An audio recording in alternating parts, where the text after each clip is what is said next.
it. We have disk streaming, so very efficient use of RAM. All right, so I've just loaded in a piece of audio.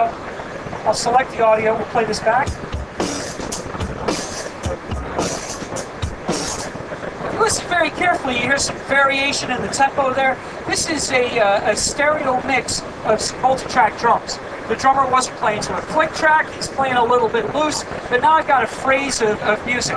Now, this is not a Rex file or an Apple loop. This is just a piece of stereo audio that I created by recording a drummer. If I drop in an Apple loop, an acid wave file, or Rex file, then Mach 2 is going to see the slices of the Rex file. It's going to see the tempo information of that acid loop or that GarageBand loop, and it'll know the tempo right away. But I can also just take a piece of audio that has no embedded tempo information, and watch what we can do here. I'm going to go over to the slice mode, make the window a little bit bigger. Let's zoom in. And you can see that Mach 5 is now slicing the beats up. I've got a sensitivity control. Well, let's make it fairly sensitive in there. All right, now I've got a double trigger there, so I'm going to override that manually. Let's get rid of that one. And, this one, and I want to be precise here. Normally you'd spend more than 30 seconds working on your loops, I guess, but okay, this slice will move in a little bit earlier. And, now, why am I doing this? Why am I messing around with these slices? I'll show you. Okay, let's go one more here. If I click on a slice, it plays.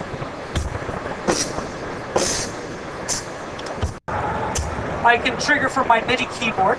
So now I've taken this piece of audio and cut it up into individual beat elements. Could be a bass guitar line, right? It doesn't have to be drums. It could be anything where we can see attack transients.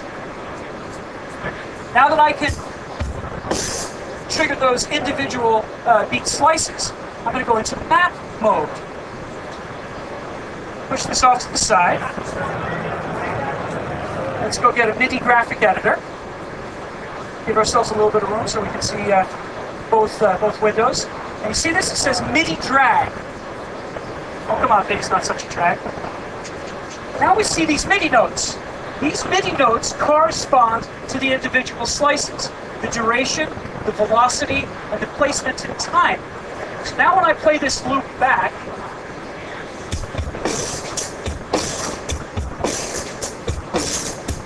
the loop is now being triggered slice by slice with MIDI notes. We're hearing it exactly the way it was when it was one intact piece of audio. But remember, that drummer didn't play to a click track and he was playing a little loose. So if I go in, select the MIDI information, quantize it, now those MIDI notes are all nice and tight on the beat. Dave, that's a very powerful tool. The ability to, we all love programs like Stylus RMX, and these programs that you can drag and drop MIDI, things that lock the tempo. But inside Mach 5 version 2 with Loop Lab, you're taking just good old-fashioned digital audio with no tempo information at all, dragging it in, slicing it up.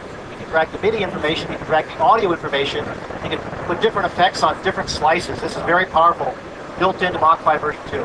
Mach 2 will find the tempo of the audio, conform that tempo to your sequence tempo, and then you can drag the audio from Mach 5 into the track of your sequence.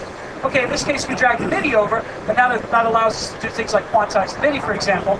Now let's go back into Mach 5, and you see this button that says Convert. Now I'll click on this and drag it over. And now what we do is we change our Loop Lab into an actual instrument. All right, so those slices are now separate samples. If I click on them, I play them. All right, let's go select the sample. Again, right-click. Let's reverse the sample. So we got. Okay, this is the next one I want, right? Make it nice and symmetrical.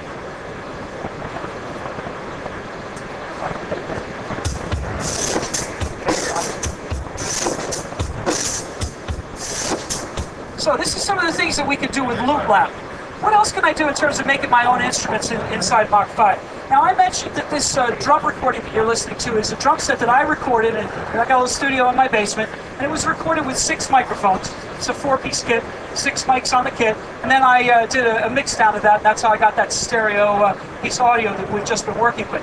But I've also digitized the individual drums in the drum set.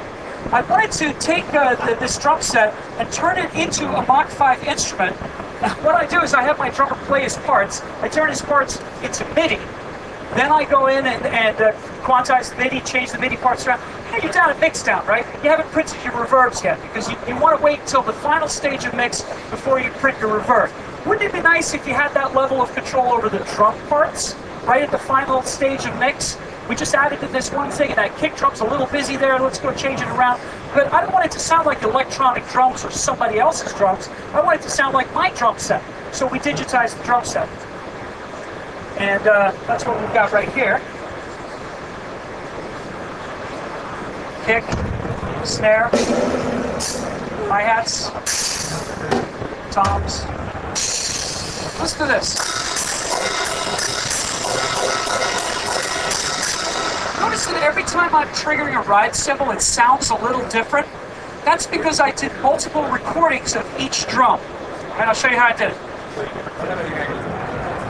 This is a list of the layers that are inside this instrument.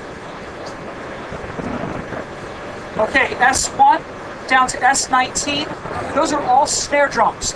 In other words, I hit the snare drum 19 different times, so that when I play it back, I've got 19 different variations of the snare drum that could be triggered. Same thing with the ride cymbal. If a drummer plays a real ride cymbal, it doesn't sound exactly the same every time he hits that cymbal. So what I've done is I've recorded multiple hits, and if I want to do multiple velocity levels, I can do that as well. Now we'll take a look inside one of these snare drum layers, and there's 3 different samples just for this one layer. There's a mono sample, which is the microphone that was right on the snare drum. There's a stereo sample of the tom-tom microphones, and another stereo sample of the overhead ambient mics. So when the snare drum is hit, I'm not just getting the sound of the direct mic on the snare drum, but I'm getting the whole sound of the kit. The toms are ringing. Right? A drum set is not a bunch of little instruments, it's one big instrument that all interacts with itself. And that's what I've been able to achieve with Mach 5. Then I decided to get a little more fancy, and I've taken these separate samples to separate outputs from Mach 5. So now on my mixing board, I can have a fader that's the dry direct microphone, another fader that's the ambient microphones over the snare drum. And the basic goal here is to make it sound like it's a real drum set. Dave, I mean, 19 different variations of the snare, that was pretty good, but 20 would have been just fabulous. You know, I was going to use, I ran out of tape. Let me show you how this works. We're going to go to the rules section, and these are the rules that I've got. Rules are for switching between layers. So I'm using the randomize, so that every time a MIDI note comes in, it randomly selects a different layer. Maybe I would like to choose cycle, right? That always takes me through the samples in the same order. Maybe I'd like to have a left snare drum and a right snare drum and just alternate, cycle between them. Maybe I'd like to have an upstroke for a violin and a downstroke for a violin. Every other MIDI note is going to be upstroke or downstroke.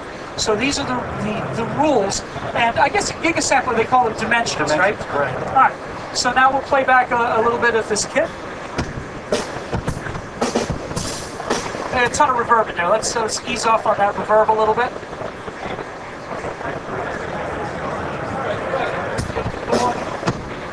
Okay, so these are the individual triggers. Now let's bring in what we made in Loop Lab. All nice and tightly quantized together. Okay, so I got a drum track. Now I need some bass and some other instruments. Let's see. Where's my V-Rack? Let's go get the V-Rack here. Let's open up another virtual instrument. Now this is Ethno. Ethno is an 8 gigabyte sample library of world ethnic instruments. I can actually access the Ethno library from inside Mach 5 if I like. I wanted to show you the Ethno interface. It's a very cool interface. Let's go in and check out some sounds. Ethno's got sounds from all over the world: Africa, Asia, Australia, Celtic instruments. Celtic? That's basketball, right? Celtic instruments, Eastern European, Indian, world sounds.